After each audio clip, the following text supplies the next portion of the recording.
नमस्कार, TV 27 news के इस खास कार्यक्रम मुद्दे की बात में आपका स्वागत है। मैं हूं आपके साथ आलोक द्विवेदी। दिल्ली विधानसभा का विशेष सत्र जारी है। बीजेपी विधानसभा में आम आदमी पार्टी पर हमलावर है। सीएम रेखा गुप्ता योजनाओं से जुड़ी सीएजी रिपोर्ट के माध्यम से आम आदमी पार्टी पर लगातार निशाना साध रही हैं। सीएजी रिपोर्ट पर सत्र के शुरुआत से ही चर्चा जारी है। अब जल संकट और सीवर जैसी गंभीर समस्याओं पर बहस होना बाकी है। सीएम रेखा गुप्ता स्वास्थ्य सेवाओं में कथित भ्रष्टाचार के मुद्दों को लेकर भी गंभीर हैं। एलजी के अभिभाषण के दौरान हंगामा करने के आरोप में सदन से 3 दिन के लिए निकाले गए आम आदमी पार्टी के विधायकों की सदन में वापसी हुई है। मंत्री कपिल मिश्रा ने कहा कि आम आदमी पार्टी इसलिए हंगामा कर रही है क्योंकि उसके कारनामे उजागर हो रहे हैं।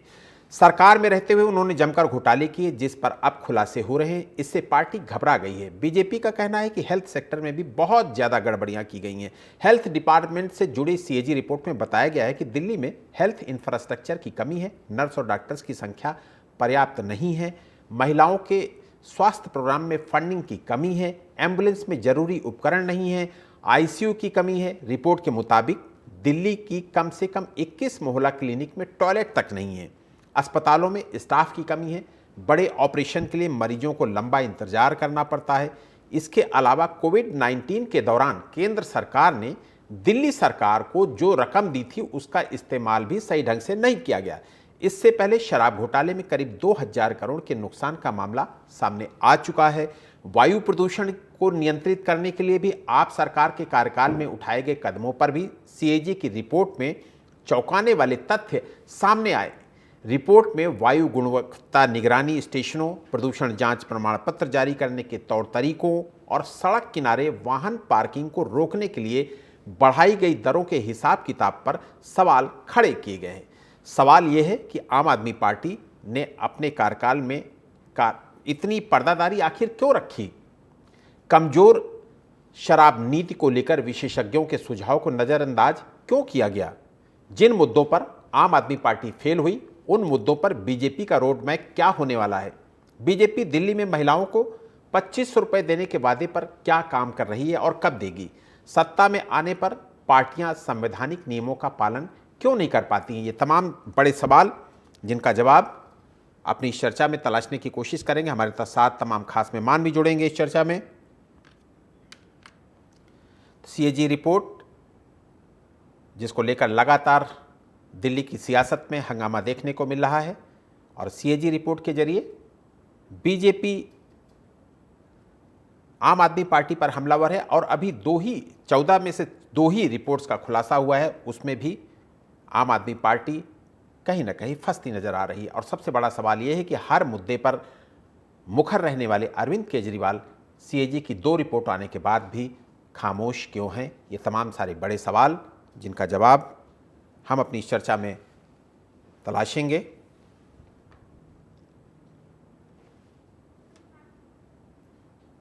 हमारे साथ बीजेपी प्रवक्ता नवरत्न गुप्ता जी जुड़ गए हैं, आम आदमी पार्टी प्रवक्ता प्रदीप गुप्ता जी जुड़ गए हैं और वरिष्ठ पत्रकार संजीव यादव जी भी हमारे साथ जुड़ गए हैं। आप तीनों मेहमानों का बहुत बहुत स्वागत करूंगा। नवरत्न जी, प्रदीप जी, संजीव जी। नवरत्न जी, 2 रिपोर्ट्स आ गई हैं, आपने घेर रखा है आम आदमी पार्टी को। आगे क्या होने वाला है? विधानसभा का सत्र भी चल रहा है। आलोक जी, जिस प्रकार अभी आपने बताया कि 2 रिपोर्ट आ चुकी है, हमने पहले ही कहा था कि जिस समय हम शपथ लेंगे, शपथ लेने के बाद जो हमारा मंत्रिमंडल होगा, सबसे पहले हम दिल्ली की जनता के समक्ष जो केजरीवाल के महाघोटालों की जो उन्होंने प्रारूप बना सकते विधानसभा के पटल पर हम सबसे पहले आते ही सबसे पहला काम करेंगे 14 की 14 रिपोर्टों को पेश किया जाएगा। आप देखिए, हमने 14 में से धीरे धीरे 2 रिपोर्टें पेश की हैं, उनके ऊपर चर्चा करी है। आप उन चर्चाओं के माध्यम से देखिए कि हमने जिन रिपोर्टों को पेश किया उनके अंदर में कितने कितने बड़े घोटाले अभी तक निकल करके सामने आए हैं। अभी तो हेल्थ डिपार्टमेंट की रिपोर्ट आनी बाकी है और ट्रांसपोर्टेशन की है। बहुत सारी चीजें ऐसी हैं जिस प्रकार अभी मैंने आपको पहले बताया कि आप देखें कि एक व्यक्ति 2 घंटे के अंदर जो बीच में अभी आपने भी देखा होगा कि रिपोर्ट के माध्यम से एक उससे चला था कि 2 घंटे के अंदर इन्होंने 500 टेस्ट किए। 2 घंटे में मैं एक चीज जानना चाहता हूँ कि आलोक जी 30 सेकंड के अंदर 2 घंटे के अंदर अगर 500 टेस्ट होते हैं तो 30 सेकंड के अंदर मात्र आदमी अपना नाम नहीं लिख पाता, और इन्होंने 30 सेकंड में पेशेंट देख लिया, उसका चेकअप कर लिया और उसको मेडिसिन प्रोवाइड कर दी। ये घोटालों की सरकार जो रही थी केजरीवाल की, इसके ऊपर इस समय दिल्ली की जनता ने जो टमाटर मार करके भारतीय जनता पार्टी को डबल इंजन की सरकार के रूप में चुना है। अब निश्चित ये सरकार दिल्ली की जनता के लिए उनके कामों को बहुत अच्छे ढंग से जनता के सामने लेकर के जाएगी, और जैसे जैसे सीएजी रिपोर्टों का खुलासा होगा आपके माध्यम से, नेशनल टीवी चैनलों के माध्यम से, मीडिया बंधुओं के माध्यम से जो केजरीवाल ने घोटाले कर रखे हैं वो घोटाले धीरे धीरे दिल्ली की जनता और देश पूरा देश को देखेगा। ठीक है। प्रदीप गुप्ता जी, अभी 2 ही रिपोर्ट्स आई हैं, 12 रिपोर्ट्स अभी और आनी बाकी है। 2 ही रिपोर्ट्स में बीजेपी ने आपको घेर रखा है, तमाम सारे खुलासे किए हैं इन्होंने, बहुत सारी जानकारियां दिल्ली की जनता के साथ शेयर की हैं। आलोक जी, ऐसा है सीएजी का ये काम कभी भी नहीं होता कि कितना नुकसान हुआ कितना नफा हुआ। विनोद राय जी ने भी इसी तरह से रिपोर्ट पेश की थी कि 2G के अंदर 1.5 लाख करोड़ का घोटाला हुआ, 3G में 2 करोड़ का घोटाला हुआ, 2.25 लाख करोड़ का घोटाला हुआ, लेकिन आज तक कोई भी चीज साबित नहीं हुई। और सीएजी रिपोर्ट तो मैं सीधा आपसे ये कहूंगा, खोदा पहाड़ निकली चुहिया वो भी मरी हुई।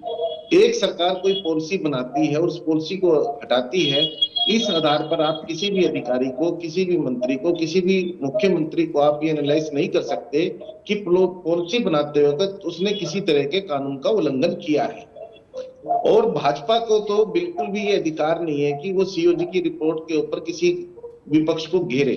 आज तक गुजरात में मोदी जी ने सीएजी की रिपोर्ट आज तक विधानसभा में नहीं रखी। उनकी लगातार से 28 साल से गुजरात में भाजपा की सरकार है, आज तक मोदी जी ने कितनी बार सीएजी की रिपोर्ट पेश की है? एक बार भी नहीं की है। तो इनका भाजपा का चित्र और चरित्र एक ही है।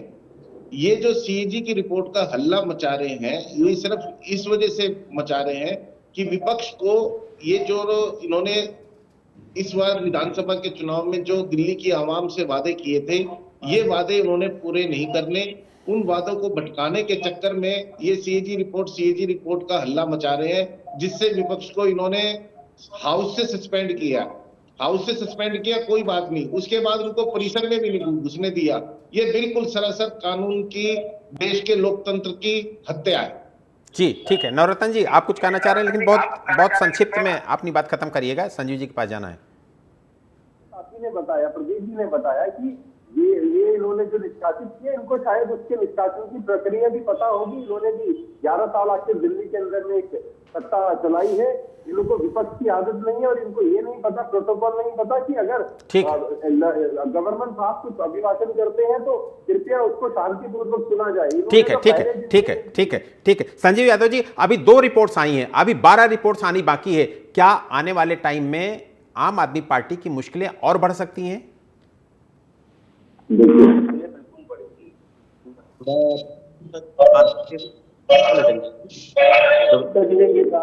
ये भी रिपोर्ट और क्यों नहीं आ रही बीजेपी की सरकार से, ये बात बिल्कुल सही है।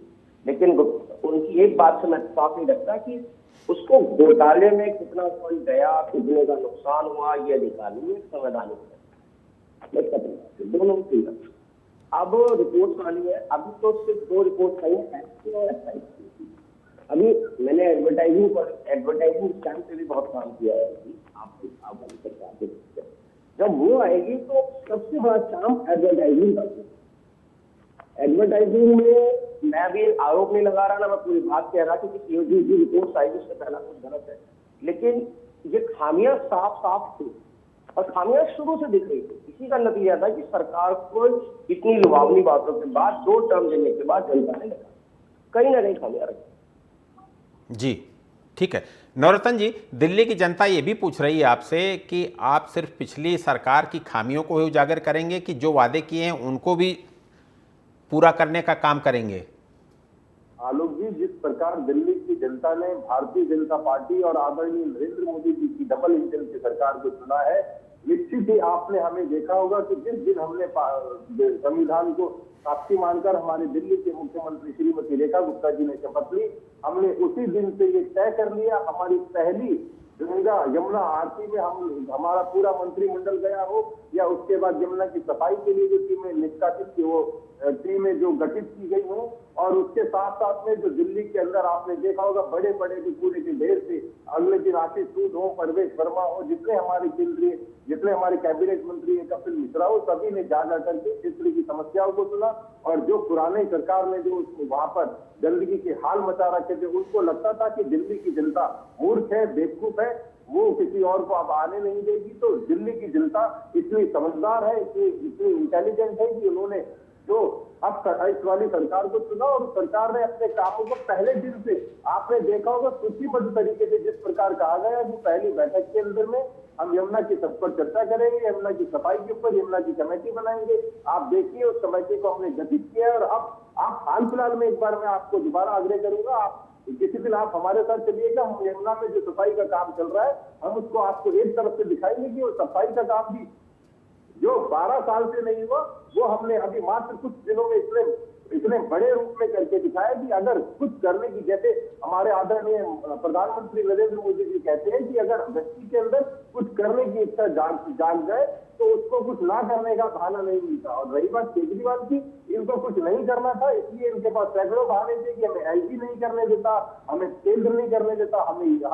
हमें सपोर्ट नहीं किया जा रहा। सिर्फ केजरीवाल के पास एक झूठ का आडंबर था, शराब माफिया थे, और जो काम ना करने वाले हो उन कामों की चर्चा करने के लिए उनके पास इसके अलावा कुछ और काम योजना नहीं थी।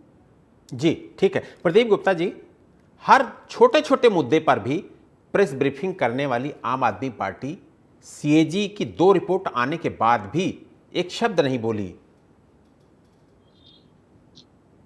आलोक जी, ये बात तो आप ठीक नहीं कह रहे हो। आतिशी जी ने बाकायदा इसके लिए प्रेस करी है, बार भी उन्होंने इस बारे में कहा है। अगर सीएजी की रिपोर्ट आई है, क्यों नहीं विपक्ष को सामने बैठने देते? आतिशी जी पूरा जवाब देगी इस बात का। और भाजपा का काम समस्याएं सुनना कम, डिमोन्स्ट्रेशन करना ज्यादा है। इनका चित्र और चरित्र दोनों एक है। इनका काम सीखना और चिल्लाना है। पब्लिक का, आवाम का इन्होंने कोई काम नहीं करना। इन्होंने सत्ता में आते ही सबसे पहले एक आम आदमी के ऊपर टैक्स लगा दिया। उन्हें पार्क में जाने के लिए भी पैसे देने पड़ेंगे। ये बताओ, ये क्या खेल खेल रहे थे दिल्ली के आवाम के साथ? केजरीवाल जी ने बिल्कुल ठीक कहा था, अगर इनकी गलती से सरकार आ गई, ये सबसे पहले दिल्ली के आवाम को तंग करेंगे। जितनी भी केजरीवाल जी ने सुविधाएं दी थी दिल्ली के लोगों को, ये सारी सुविधाएं उनसे वापसी ले लेंगे। आप धीरे धीरे देखना, आगे जितने भी जो दिल्ली के लोगों को बिजली मुफ्त दी थी, पानी मुफ्त दिया था, बसों में महिलाओं के लिए मुफ्त यात्रा दी थी, ये सब खींच लेंगे धीरे धीरे। कोई काम नहीं करेंगे। दिल्ली के लोगों के ऊपर इतना टैक्स का बोझ लगा देंगे, दिल्ली की जनता वैसे ही मच जाएगी। जी ठीक है, आपके पास आऊंगा। संजीव जी, यही बात आपसे भी पूछना चाहूंगा कि अरविंद केजरीवाल जो हर मुद्दे पर इतनी मुखरता के साथ बीजेपी का सामना करते हैं, बाकी अन्य मुद्दों का सामना करते हैं, 2 रिपोर्ट्स आने के बाद अरविंद केजरीवाल जी भी खामोश हैं, बोल नहीं रहे हैं, मीडिया के सामने नहीं जा रहे हैं, मीडिया प्रेस कॉन्फ्रेंस नहीं कर रहे हैं। क्या वो इंतजार इस बात का कर रहे हैं कि सारी रिपोर्ट्स आ जाएं, या फिर कुछ और है उनके दिमाग में चल रहा है? किसी बात का इंतजार करना अरविंद केजरीवाल जी की फितरत नहीं, कभी भी नहीं। छोटी छोटी बातों पे आप सरकार हमेशा प्रेस कॉन्फ्रेंस करती रही, करते रहे, हर मुद्दे को ज्वलनशील बनाती रही। ये बात आपकी सही है कि 2 रिपोर्ट आई और जिस तरीके से उनकी खामियां उजागर हुई, उसके बाद आतिशी जी को दिखाई दी, सड़कों पर भी दिखाई दी, प्रेस कॉन्फ्रेंस में दिखाई दी, गोपाल राय जी दिखाई दी, लेकिन जो आप आम आदमी पार्टी का सबसे बड़ा चेहरा है अरविंद केजरीवाल, वो बिल्कुल नाराज है। और उनके पीछे मनीष सिसोदिया जब से जेल से बाहर आए हैं, जंगपुरा की इलेक्शन के अलावा मेरे ख्याल से वो टीवी पर या चेहरों पर बहुत दिखते ही नहीं। उन्होंने अज्ञातवास के रूप में, तो ये तो साफ है कि आम आदमी पार्टी अब विपक्ष की भूमिका केवल शोर शराबे से दिखा रही है, और सामने मतलब तथ्यों के आधार पर वो सामने नहीं आ रही। दिल्ली की जनता ही, जैसे आपने कहा, खामियां बीजेपी दिखा रही है। खामियां थी तभी बदले गए। आज दिल्ली क्या मांगती है? सफाई मांगती है, पॉल्यूशन फ्री दिल्ली मांगती है, क्योंकि सबसे ज्यादा गंदा जो है पॉल्यूशन का है दिल्ली के ऊपर, जिससे यमुना भी है। इसके अलावा दिल्ली की सारी सड़कें जो पीडब्ल्यूडी का विभाग है, बात है, मैं नहीं जानता विकास कितनी जल्दी होगा और कब शुरू होगा। अभी तो खैर बातें हो रही है, सड़क, बिजली, पानी, तीनों के आधारभूत ढांचों को आप देख लीजिए 12 साल में। इसके कारण कई और भी थी, ये नहीं था कि खाली आप सरकार ने काम नहीं किया, आप सरकार करती थी तो केंद्र सरकार भी कई आती थी, लेकिन अब क्योंकि डबल इंजन की सरकार है जैसे निरंजन जी ने कहा, तो शायद अब विकास शुरू। और अब बैकवर्ड पे जो अरविंद केजरीवाल जी का कहना है, मुझे तो यहाँ से ज्यादा पंजाब की तरफ। जी नवरत्न जी, आम आदमी पार्टी की जो 11 साल की सत्ता रही उसके कार्यकाल में क्या क्या गड़बड़ियां हुई उसको उजागर करने में तो आप बहुत अग्रणी हैं निश्चित रूप से, लेकिन अब दिल्ली की जनता ने जो आप पर भरोसा किया है उस दौरान, उस सत्ता के दौरान, उस शासन के दौरान कोई गड़बड़ी ना हो, उसके लिए आपने होमवर्क कर लिया है? आलोक जी, मैंने भी आपको बताया जिस प्रकार दिल्ली की जनता ने आदरणीय नरेंद्र मोदी जी के नेतृत्व में, आप देखिए 22 तारीख को हमने जो शपथ ली, 22 तारीख को, और आज तारीख आप देखिए 10 दिन के अंदर में दिल्ली की जनता इस चीज को जान चुकी है कि अगर दिल्ली की जनता के दुख और दर्द को कोई समझ सकता है तो भारतीय जनता पार्टी है। चाहे हमने केजरीवाल ने जो एक भ्रष्ट नीतियों के खिलाफ दिल्ली की जनता को के हितों को ध्यान में रखते हुए भारतीय जनता पार्टी के शीर्ष नेतृत्व द्वारा हमने केजरीवाल की जो कमियां थी उनको दिल्ली की जनता के सामने उजागर किया। वो धरने हो, प्रदर्शन हो या कुछ आंदोलन हो, आपने देखा होगा, चाहे वो शीश महल का मुद्दा हो या इनके ऑफिस के अंदर जो इन्होंने 5 स्टार अपना होटल नुमा ऑफिस बना रखा था जिसके अंदर 1.5-2 करोड़ रुपए की इन्होंने पेंटिंग लगाई थी, इतने महंगे कालीन कारपेट बिछाए थे, जो इनका मुख्यमंत्री कहता था कि हम सत्ता में आने के बाद सिक्योरिटी नहीं लेंगे, हम कोई सरकारी सुविधाएं नहीं लेंगे। उस चीज को दिल्ली की जनता ने समझ लिया था।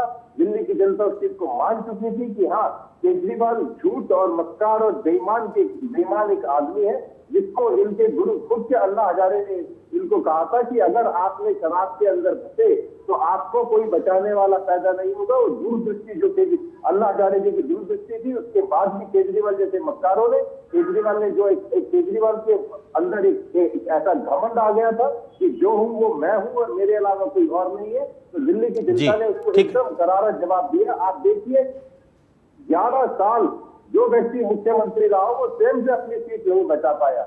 आप इस चीज का एक यही होता है कि लुटियन जोन में आप भी, आलोक जी, मैं आपको काफी लंबे समय से देखता हूं कि आप दिल्ली की जनता और राजनीति के अंदर में एक बहुत पैनी नजर रखते हैं, कील की तरह नजर रखते हैं। आपने देखा होगा कि आपको शायद पिछले 35 सालों का एक मीडिया से एक अनुभव है, एक उस अनुभव के नाते मैंने कई बार आपके साथ इन चीजों पर चर्चा करी है। आप देखिए कि लुटियन जोन में जहाँ वोट का प्रतिशत सबसे कम होता है वहां पर वोट कौन डालता है? जाहिर सी बात है कि वो आम जनमानस भी इस बार केजरीवाल से फर्क हो चुका था, केजरीवाल की नीतियों से परेशान हो चुका था। उन परेशानियों के कारण उन्होंने केजरीवाल को तमाचा मार करके दिल्ली की जनता के सिंहासन से जो अपना सिंहासन समझ बैठे थे केजरीवाल जी, उसको बाहर किया और भारतीय जनता पार्टी की डबल इंजन की आदरणीय नरेंद्र मोदी जी के नेतृत्व में सरकार को चुना। ठीक है नवरत्न जी, ठीक है। प्रदीप गुप्ता जी, सीएजी की रिपोर्ट को अगर माने तो मोहल्ला क्लिनिक में टॉयलेट नहीं था, लेकिन दूसरी तरफ विशाल सीएम हाउस सुसज्जित और उसमें करोड़ों रुपए लगा दिए गए थे। आलोक जी, ये तो बीती बात होगी। नवरत्न जी दोबारा पिछली बातें उड़ा रहे। अब इनके राजमहल में कितने पैसे खर्च हुए हैं जो मोदी जी ने राजमहल बनाया है? मोदी जी कितने रुपए के प्लेन में चलते हैं? मोदी जी, केजरीवाल जी एक 10 रुपए का पेन अपनी जेब में लगाते हैं।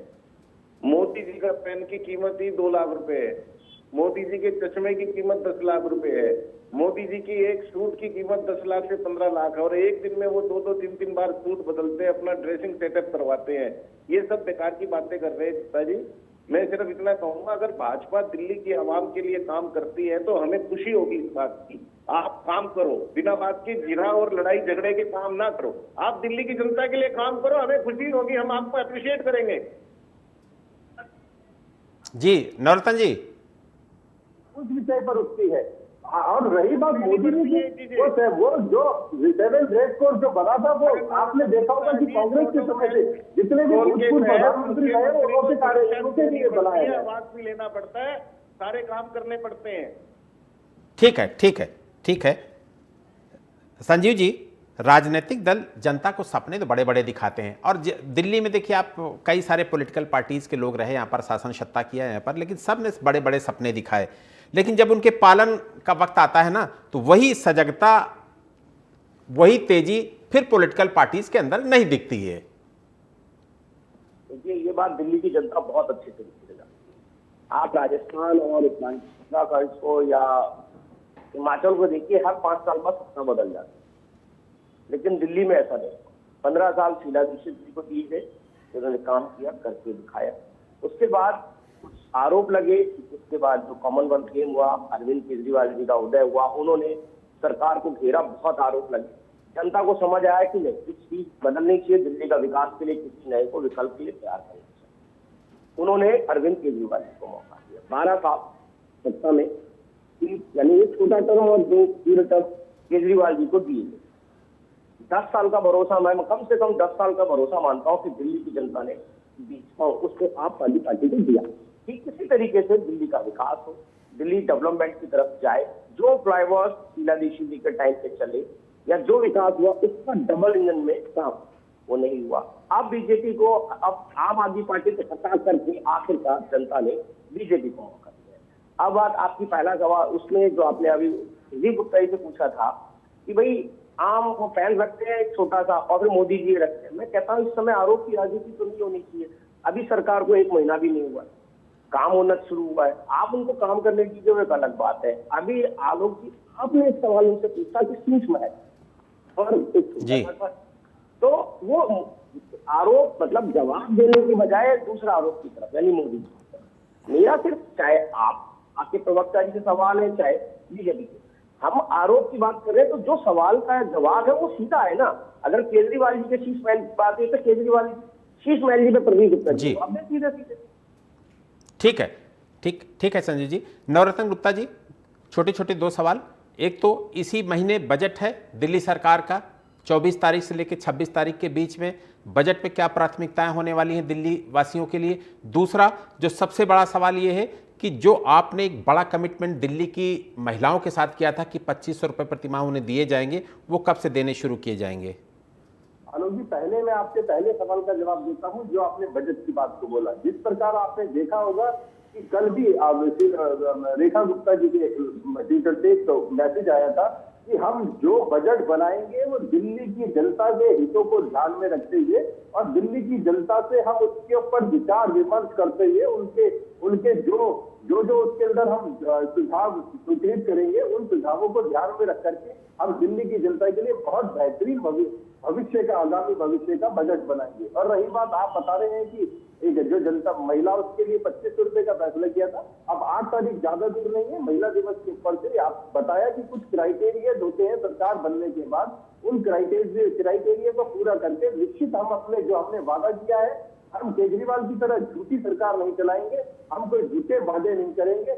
हमने जो कहा वो करके दिखाया, चाहे वो यमुना के ऊपर का विषय हो या आगे आने वाले समय में, अभी 10 जिले में, अभी आगे आने वाले समय में जो हम करके दिखाएंगे। हमने इनकी तरह, जैसे हमने इन्होंने जो पंजाब में किया, पंजाब की जनता को 1100 रुपए अभी तक नहीं दिए गए। सिर्फ ये लोग घोटले चले हैं, बोलते ज्यादा है, करते नहीं है। हम उस चीज को 8 तारीख आने दीजिए, हम वो चीजों को भी करके दिखाएंगे। दिल्ली की जो मातृशक्ति है, माताएं हैं, बहनें हैं, उनके खाते में जो 2500 रुपए की आदरणीय प्रधानमंत्री जी ने जो हम कमिटमेंट किया है दिल्ली की जनता के साथ, हम एक कमिटमेंट दिल्ली की जनता से, माताओं से, बहनों से और दिल्ली के वोटरों से एक कमिटमेंट जो की है, उन सबको अच्छे से पूरा करने में भारतीय जनता पार्टी की सरकार अग्रणी भूमिका में रहेगी। ठीक है प्रदीप जी, कैग रिपोर्ट्स के जरिए ये बताने की कोशिश की गई है कि आपने दिल्ली की जनता से वादे तो बड़े बड़े किए, लेकिन उनको पूरा नहीं किया और नियम कायदों की धज्जियां उड़ाई। आलोक जी, केजरीवाल जी ने जो भी दिल्ली की आवाम के साथ वादे किए थे, उन्होंने वो सारे वादे पूरे किए। केजरीवाल जी इस बात के लिए मशहूर रहे हैं कि वो जो कहते हैं वो करते हैं। जिस काम को वो पूरा नहीं कर पाए, उन्होंने जनता के समक्ष खुद माफी मांगी कि मैं एक जमुना को साफ नहीं कर पाया, दिल्ली की जनता को एक साफ पानी नहीं दे पाया, क्योंकि उसके लिए वो बीच में काफी डिस्टर्ब रहे। दिल्ली के मंत्रियों को जेल में डाला गया, केजरीवाल जी को खुद जेल में डाला गया। इस डिस्टर्बेंस की वजह से वो जो काम नहीं कर पाए, उसके लिए उन्होंने पूरी जनता के समक्ष खड़े होकर खुद माफी मांगी। बाकी उन्होंने जितने भी दिल्ली के लोगों से, दिल्ली की आवाम से जो वादे किए थे वो वादे उन्होंने पूरे किए हैं। अब रही बजट की बात, अगर बजट ये दिल्ली की जनता के फेवर में बजट पेश करेंगे तो हम इस चीज का स्वागत करेंगे। अगर बजट इन्होंने सही नहीं निकाला तो जो विपक्ष की भूमिका होती है वो भूमिका हम निभाएंगे और जो भी बजट में खामियां रहेगी उस चीज के लिए हम पुरजोर से आवाज उठाएंगे। जी ठीक है। संजीव जी, एक बहुत संक्षिप्त छोटा सा सवाल ले लेता हूं आपसे कि दिल्ली के बाद पंजाब की जो शराब नीति है उस पर भी सवाल खड़े हो रहे हैं, क्या वहां पर भी आम आदमी पार्टी सरकार के लिए मुश्किलें खड़ी हो सकती हैं? मॉड्यूल दिल्ली का तो नहीं है, लेकिन उससे ही मिला जुला हुआ जो मॉड्यूल है वो पंजाब में लागू है। पंजाब के बगल में, जैसे दिल्ली के बगल में गुड़गांव है और यूपी है, दो तरफ, एक तरफ शराब महंगी, एक तरफ बहुत शराब सस्ती है। ऐसे ही हरियाणा और चंडीगढ़ लगता है, जहां सेंट्रल दोनों की तरफ का सेम फॉर्मूला पंजाब में लागू हुआ। और ये नीति आगे जा करके अब क्या होगी वो तो उस वक्त बताएगा, लेकिन सरकारें घेरने की तैयारी। इसीलिए शराब नीति को लागू करना और एक तरफ ड्रग्स के खिलाफ अभियान छेड़ देना मान सरकार का बहुत, तो दोनों को डाइवर्ट करके पॉलिसी को भी लागू करना है और ड्रग्स के खिलाफ भी चलना है, ताकि हम पाक साफ भी दिखे। और बात रही घेरने की, वो तो वक्त चलेगा आगे चल के, क्या घेर सरकार, अभी तो शुरू हुई है पॉलिसी। ठीक है, वक्त हमें इतने की इजाजत देता है। संजीव जी आपका शुक्रिया करूंगा, नवरत्न जी आपका भी बहुत बहुत शुक्रिया करूंगा, प्रदीप जी आपका भी बहुत बहुत शुक्रिया करूंगा। कैग की रिपोर्ट को नजरअंदाज करना आसान नहीं है, ये एक शक्ति संपन्न संवैधानिक संस्था है। डॉक्टर अंबेडकर ने संविधान सभा में कहा था कि वो नियंत्रक एवं महालेखा परीक्षक को भारतीय संविधान में शायद सबसे महत्वपूर्ण अधिकारी के रूप में देखते हैं। बावजूद हमारे देश में सत्ता पर बैठने वाली पार्टियों ने लगातार इसकी उपेक्षा की और परिणाम भी भुगतने पड़े।